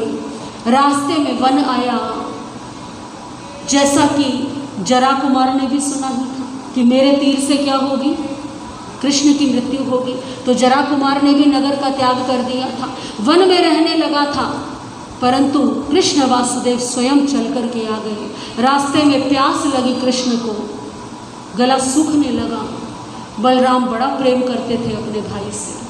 तुम रुको, मैं तुम्हारे लिए क्या लाता हूँ, पानी लाता हूँ। कृष्ण महाराज सोचने लगे, इतनी देर शिला पर थोड़ी देर लेट जाऊं। पीला वस्त्र पीताम्बर ओढ़ा शिला पर लेट गए। बलराम जल लेने के लिए गए। श्री कृष्ण के पाँव में पद्म था और वो दूर से ऐसे चमकता था जैसे हिरण की आंख हो। इधर जरा कुमार ने, जो शिकार करके अपने जीवन यापन करता था, उसने सोचा दूर से ये कोई हिरण है और उसने बाण चलाया। वो बाण किसको लगा, कृष्ण वासुदेव के पैर में लगा। वो मर्म स्थान था। श्री कृष्ण वासुदेव दर्द से छटपटाने लगे। जरा कुमार को चीख सुनाई दी, दौड़ कर के आया, देखा जिसका डर था, हाथ जोड़ करके क्षमा याचना करने लगा जरा कुमार। श्री कृष्ण वासुदेव ने उसे कहा, भाई जो होना था, तुम्हारा कोई दोष नहीं, लेकिन तुम शीघ्रता से यहाँ से चले जाओ। बलराम यहाँ आए उससे पहले तुम इस वन को छोड़ दो, क्योंकि यदि बलराम यहाँ पहुँच गए तो परिणाम अच्छा नहीं होगा। जरा कुमार चला गया। थोड़ी ही देर में भाव बदलने लगे, क्योंकि जैसी गति वैसी मति। तो मन में भाव आने लगे, अरे मैंने जरा कुमार को जाने दिया, उसे मैं दंड देता। अनेकों अनेकों क्रोध के भाव आने लगे और उन भावों में ही कृष्ण वासुदेव ने अपनी देह का त्याग कर दिया। बलराम आए, आकर के देखा, लेकिन बलराम का मन मानने को तैयार। बलराम क्या कहते हैं, मेरा भाई तो सो रहा है, थक गया है। इस समय की बात है, जिस क्षेत्र में, जिस स्थान पर ऋषियों का, संत महात्माओं का सम्मान होता है, वो क्षेत्र फलता फूलता है। लेकिन जिस क्षेत्र में संत महात्माओं का अपमान होना प्रारंभ हो जाए, उस क्षेत्र को विनाश से कोई बचा नहीं सकता। एक कवि ने बड़े सुंदर शब्दों में कहा है, आशीष मिलेगा अगर सर अपना झुकाओगे, आशीष मिलेगा अगर सब अपना झुकाओगे, विध्वंस हो जाएगा जो ऋषि को सताओगे, विध्वंस हो जाएगा जो ऋषि को सताओगे। धन का ताकत का नशा बर्बाद ही करता है। देखिए, यादव कुमारों के अभिमान का कारण क्या था? एक तो धन बहुत, क्योंकि स्वर्ण वाली द्वारिका नगरी में वो निवास करते हैं और शक्ति भी उनके पास। उस समय यादव सबसे शक्तिशाली थे। धन का ताकत का नशा बर्बाद ही करता है, बच पाता है बस वो जो इससे डरता है। यदि मोह की मदिरा पी रोते रह जाओगे, यदि मोह की मदिरा पी रोते रह जाओगे, आशीष मिलेगा अगर सर अपना झुकाओगे। फूलों की तरह महको सारा जग उपवन है, अपना हो पराया हो, जीवन तो जीवन है, जीने नहीं दोगे तो जी भी नहीं पाओगे, जीने नहीं दोगे तो जी भी नहीं पाओगे, आशीष मिलेगा अगर सर अपना झुकाओगे, विध्वंस हो जाएगा जो ऋषि को सताओगे। बोलिए भगवान महावीर स्वामी की श्री अंतर दशांक सूत्र के 5 अध्ययनों की वाचना आज आपने श्रवण की। 4 दिन बीत गए हैं और 4 दिन हमारे पास शेष है। श्री अंतर दशांक सूत्र की आधी वाचना भी हो गई है और लगभग आधी वाचना अभी शेष है। सभी हाथ जोड़ लेंगे। श्री आगमे तिभिः प्रणते तम झासतागम्य अथागम्य तदुभय आगमे हिंगाशाम देवशे कुदिचार्यागते म्यालो जवाइदम अच्छा मेले में नखरम अचकरम बहिने विनयन जोगिनम गोसिनम सुठुदिनम दुठु पड़िछम अकालिन को कालिन को सजाओ असजायम सजायम सजायम सजायम तस्मिच्छामि दुक्कड़म तस्मिच्छामि दुक्कड़म तस्मिच्छामि। बोलिए भगवान महावीर स्वामी की। प्रभु महावीर की स्तुति करेंगे सभी साथ मिलकर के। जो भगवती त्रिशलादन, जो भगवती त्रिशलादन, सिद्धार्थ कुल के भान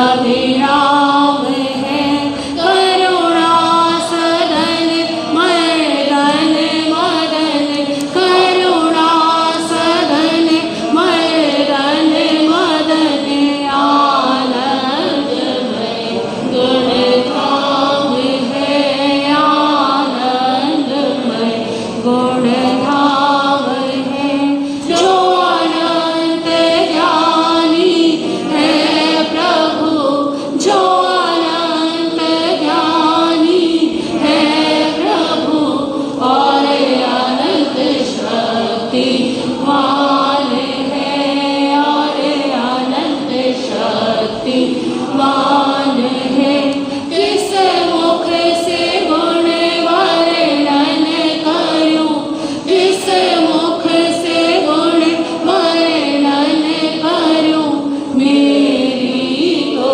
एक ज़बान है मेरी तो एक ज़बान है योगेंद्र मुनि चिंतन निरत योगेंद्र मुनि चिंतन निरत जिनको किया तो याम है जिनको किया तो याम है पुन वर्धमान जिनेश को पुन महावीर जिनेश को मेरा सदा प्रणाम है मेरा सदा प्रणाम है मेरा सदा प्रणाम है।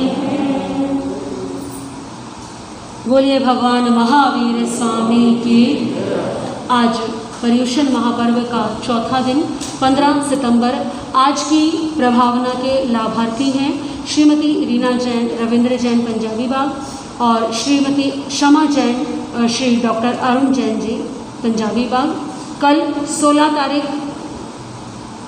कल की प्रभावना के लाभार्थी हैं श्रीमती बीना जैन गंगाराम जी जैन श्रीमती किरण जैन धर्मपत्नी स्वर्गीय श्री सुभाष जैन श्रीमती कृष्णा जैन विनोद जैन जी और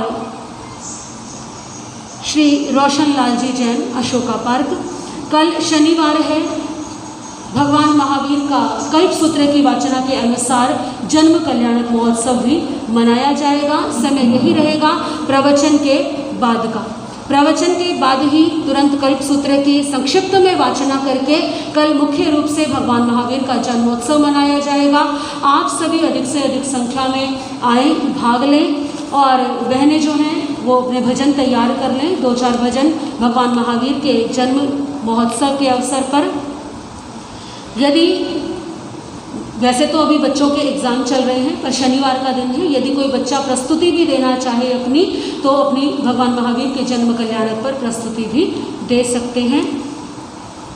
रविवार को दोपहर में श्री सुनील जैन श्रीमती मधु जैन इनके पोते की मेहंदी चढ़ाई जाएगी। समय रहेगा 3:30 से 4:30 बजे का। तो रविवार को मेहंदी के इस कार्यक्रम में आप सभी समय पर पधार करके आप सभी अपनी मंगल कामनाएं दें उस बालक को। पर्युषण महापर्व के दिन आगे बढ़ रहे हैं और संवत्सरी महापर्व नज़दीक आ रहा है। सभी तपस्वी भाई बहनों की तपस्या की हम बहुत बहुत अनुमोदना करते हैं। तपस्या के इस क्रम में आज श्रीमती राज रोशनी जैन राधेश्याम जी जैन करमपुरा से इनका 76वें आइंबिल का प्रत्याख्यान 76वें आइंबिल का त्याग हो श्री। तपस्या करने वालों को आइंबिल करने वालों को 76वें एकासने का प्रत्याख्यान श्री अरुण जैन करमपुरा। तपस्या करने वालों को दोनों ही तपस्वी जो भाई बहन हैं करमपुरा की नहीं पंजाबी बाग की भी शान है, जिन्होंने चातुर्मास लगभग प्रारंभ होने के कुछ समय के बाद ही तपस्या के ठाठ लगाए हुए हैं। श्रीमती मीना जैन प्रवीण जैन आज इनका 5वां एकासन। मीना बहन क्या आज जिनका चौथा एकासन है, एकासन का प्रत्याख्यान त्यागोस्रे। तपस्या करने वालों को, सभी तपस्वियों को तपस्या में सुख साता रहे, ऐसी हम मंगल कामना करते हैं। महामंत्र नवकार का 24 घंटे का जाप बहुत ही सुंदर और सुचारू रूप से चल रहा है। दिन में हमारी बहनों ने जो है मोर्चा संभाला हुआ है और रात्रि में हमारे भाई पूरी तरह से सजग रह करके अपनी अपनी ड्यूटी पर लगे हुए हैं। सभी को बहुत बहुत साधुवाद। आज चौथे पर्यूषण की दोपहर की बहनों की ड्यूटी श्रीमती बीना जैन, शशि जैन, इन्होंने अभी परसों भी जाप में अपना जो है समय दिया था। कल की जाप की ड्यूटी में दोपहर में श्रीमती मृदुला जैन, शिवाजी पार्क, इनके साथ कोई और बहन भी अपना नाम लिखवाना चाहे तो लिखवा दे, क्योंकि इनका एक का ही नाम जो है कल के लिए है। 17 सितंबर को जाप की जो ड्यूटी है वो श्रीमती अनीता जैन और श्रीमती कृष्णा जैन जी की है। 18 तारीख में भी जो अपने नाम बहनें लिखवाना चाहे वो अपने नाम अवश्य लिखवा दे। प्रतिक्रमण का समय साय 6:30 बजे का है और करमपुरा में भी प्रतिदिन शाम 6 से 7 बजे तक महामंत्र नवकार का जाप पर्यूषण महापर्व के अवसर पर चल रहा है। जो भाई बहन वहाँ पर जाना चाहे वो जाप में भाग अवश्य ले। अभी मंगल पाठ होगा और मंगल पाठ के पश्चात कल्प सूत्र की वाचना होगी और कल्प सूत्र की वाचना के पश्चात में, क्योंकि आज शुक्रवार है और आज चिंतामणि श्री पार्श्वनाथ भगवान और माँ पद्मावती की आराधना का दिवस भी है, तो हमारी बहनें या भाई जो भी आराधना करते हैं, जिनको आराधना का लाभ लेना है, वो कल्प सूत्र की वाचना के बाद जो है वो यहाँ पर रुक जाएं। संक्षेप में थोड़ा सा जाप करके माँ पद्मावती की आराधना जो है वो सभी करेंगे। मंगल पाठ के पश्चात आप दूर से ही वंदना करके आज जाने का भाव रखें, क्योंकि कल्प सूत्र की वाचना अत्यंत शीघ्र प्रारंभ करनी है। उसके बाद माँ पद्मावती की आराधना का समय भी हो जाएगा। सभी प्रेम और श्रद्धा के भावों से जयकारे लगाएंगे। बोलिए शासनपति शमन भगवान महावीर स्वामी